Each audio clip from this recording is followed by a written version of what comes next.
I'd like to turn now to rapid DNA, technology that will allow law enforcement officials to speedily process DNA samples in 90 minutes or less. FBI Director Comey told this committee that rapid DNA would help law enforcement, quote, change the world in a very, very exciting way, unquote. Legislation authorizing law enforcement to use this technology, which you co-sponsored, passed the Senate last year.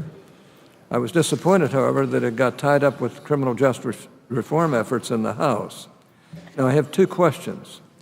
First, do you agree with FBI Director Comey and with law enforcement leaders across the country that rapid DNA legislation is important and will help law enforcement to do their jobs better and faster? And secondly, do you agree with me that we should work to pass this legislation sooner rather than later and should avoid tying it to efforts on other legislative issues whose path forward is unclear?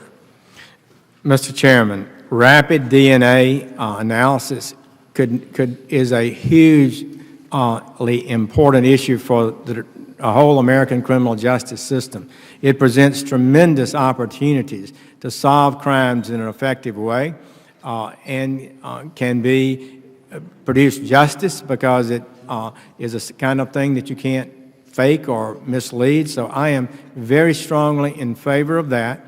And my personal view, after many years in the law enforcement community, is that one of the biggest bottlenecks, colleagues, of all of our laws involving prosecutions of criminal activity is the bottleneck of the scientific analysis, the forensic sciences, where we fail sometimes to get DNA back, fail to get back fingerprint analysis, fail to get back drug analysis, chemical analysis, and all of this slows down and stops cases that should long since have been brought forward and disposed of.